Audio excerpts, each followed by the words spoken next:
নমস্কাৰ, এটা নতুন ভিডিঅ'ত আপোনালোকক পুনৰবাৰ স্বাগতম জনাইছোঁ। আশা কৰোঁ আপোনালোক সকলো ভালে আছে। আৰু বৰ্তমান মই এই ভিডিঅ'টো ঘৰতে বনাই আছোঁ। যদিও আপোনালোকে যিটো সময়ত ভিডিঅ'টো পাব, সেই ভিডিঅ'টো হ'ব সৰ্থেবাৰী বা বৰপেটাত মই থাকিম।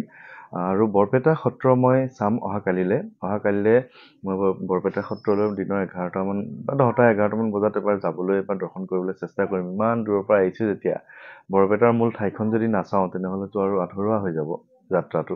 গতিকে বৰপেটা সত্ৰ মই যোৱা হ'ব কাইলৈ। এতিয়া এটা খুব ডাঙৰ প্ৰশ্ন, আচলতে বিভ্ৰান্তিকৰ বুলিয়ে ক'ব পাৰি। সেই প্ৰশ্নটোক লৈ বহুত ডাঙৰ সমস্যা হৈ আছে। আৰু এই কথাখিনি মই কওঁতে মই একদম ষ্ট্ৰেইট ফৰৱাৰ্ড ক'ম, আপোনালোকে কথাখিনি ভালদৰে বুজি ল'ব। কাৰণ মোৰ এই ভিডিঅ'খিনি প্ৰায় বেছিখিনি মহিলাই মোৰ ভিডিঅ' চায়, আৰু মহিলাসকলৰ মাজত এটা খুব ডাঙৰ কনফিউজন, বিভ্ৰান্তি সোমোৱাই দিয়া হৈছে। বহুলোকে সোমোৱাই দিয়ে বুলিয়ে কৈছোঁ, যে তেওঁলোকে তাৰ কাৰণে ভগৱানক স্তুতি কৰোঁতেও ভগৱানক মাতোঁতেও তেওঁলোকৰ মাজত বহুত বেছি সমস্যাৰ সৃষ্টি হৈ গৈছে। এতিয়া সেই বিষয়টোৱে হৈছে যে হনুমান চালিচা মহিলাসকলে পঢ়িব নোৱাৰে।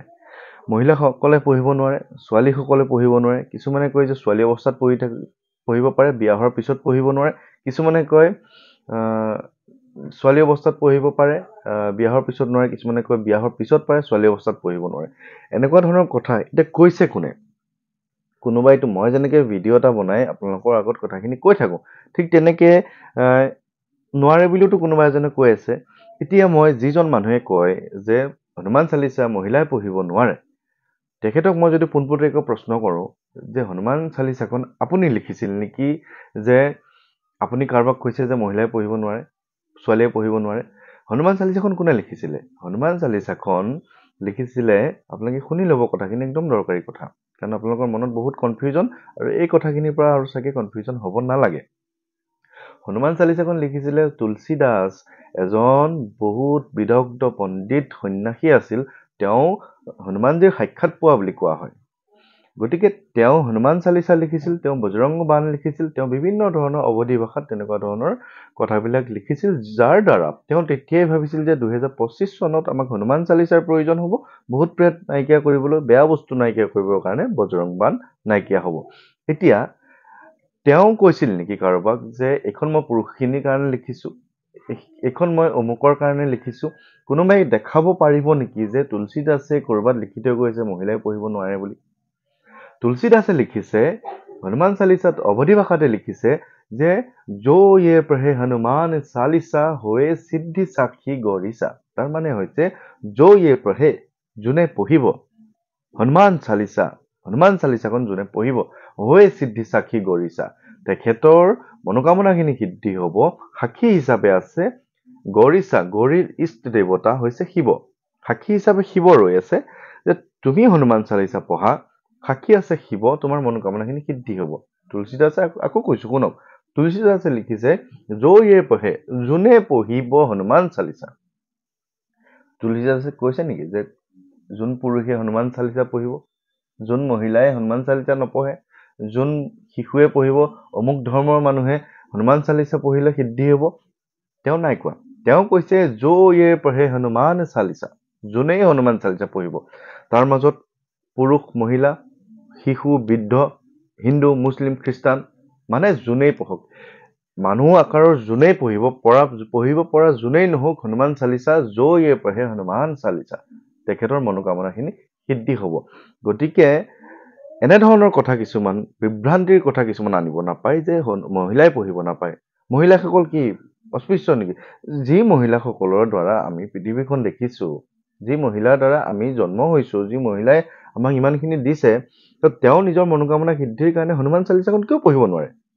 তেখেতো নিজৰ কাৰণে খুব কমেই পঢ়ে, পৰিয়ালৰ ভালৰ কাৰণেহে পঢ়ে। মহিলাসকলে নিজৰ স্বামীৰ কাৰণে পঢ়ে, নিজৰ পুৰুষজনৰ কাৰণে পঢ়ে, নিজৰ ঘৰৰ মংগলৰ কাৰণে পঢ়ে।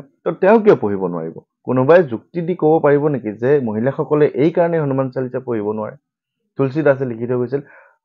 আৰে তুলসী দাসে লিখিছিলে হনুমান চালিচা, আমি মাত্ৰ পঢ়িছোঁ, আমি লিখা নাই নহয়। এতিয়া বহুতে মোক যে বিভিন্ন ধৰণৰ ইটিকিং সূচক কথা কৈ থাকে। এতিয়া কয় যে বজৰং বাণে অমুক কৰিব নেকি, হনুমান চালিচা অমুক কৰিব নেকি? আৰে হনুমান চালিচা, বজৰং বাণ মই লিখিছোঁ নেকি?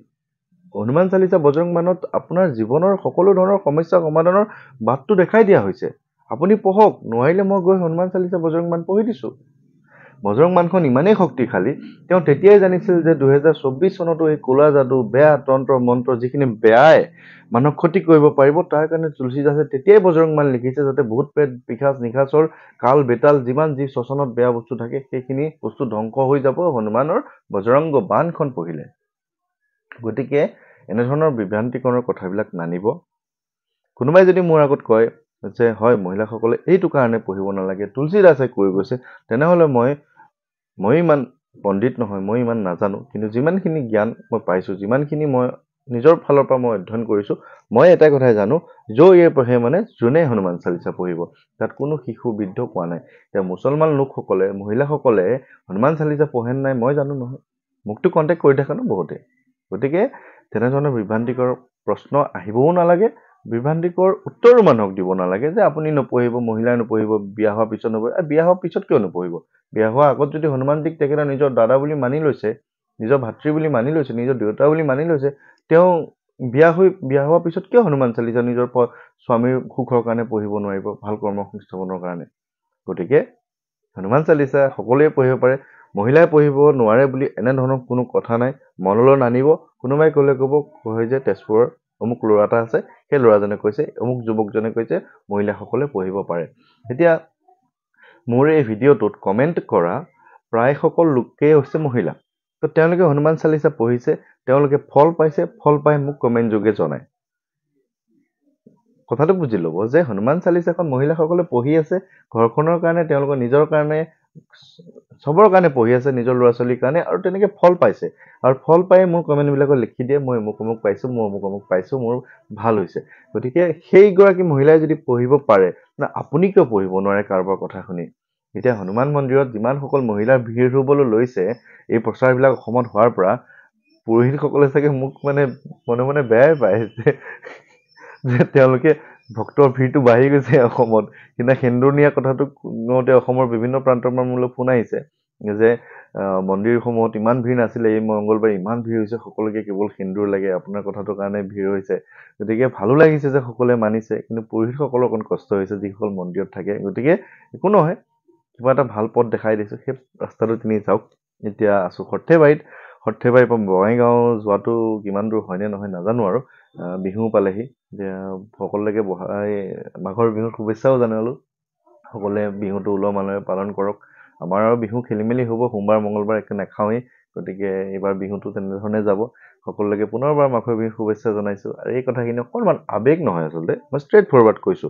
সিদিনা মোক নগাঁৱত এগৰাকীয়ে কৈছে যে একদম বিৰাট ডাঙৰ জ্যোতিষী এজনে দেখোন ক'লে হনুমান চালিচা মহিলাই পঢ়িব নালাগে, মই পঢ়ি পেলাই এনেকুৱা ভাল লাগি আছিল মনটো, এতিয়া আকৌ পঢ়িব নোৱাৰা হলো তেওঁৰ কথা শুনি।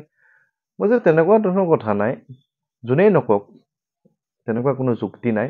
মই কৈছো মোৰ কথাখিনি শুনক। চালিচাখনত যিহেতু লিখা আছে, যিখন চালিচা আমি পঢ়িম সেইখনতে লিখা আছে যে আপুনি পঢ়িব পাৰিব, তেন্তে বেলেগ এজনৰ কথা আৰু শুনাৰ কি যুক্তিটো আছে আপুনি কওকচোন? মোৰ কথাও আপুনি শুনিব নালাগে, কেৱল হনুমান চালিচাখন শুনক, তাত কি লিখা আছে। গতিকে আজিৰ ভিডিঅ'টো ইমানেই। সকলোকে পুনৰবাৰ কুশল মংগল কামনা কৰি, নতুন বছৰ চলি আছে, সকলোৰে ভাল হওক, বিহুটো ভাল হওক। বিহুৰ পিঠা পনা খাবলৈ এবাৰ মই নামনিত আছো, গতিকে গৈ আছো আকৌ ঘৰলৈ বুলি। আৰু বিহুৰ 2 দিন সোমবাৰ মংগলবাৰ ঘৰতে থাকিম। সকলোকে নিমন্ত্ৰণ জনাইছো, সকলো আহিব, লগ পাম, একেলগে বিহু পিঠা খাম। গতিকে এয়াই আৰু ধন্যবাদ জনাইছো, সকলো ভালে মোক কুশলে থাকিব। ধন্যবাদ।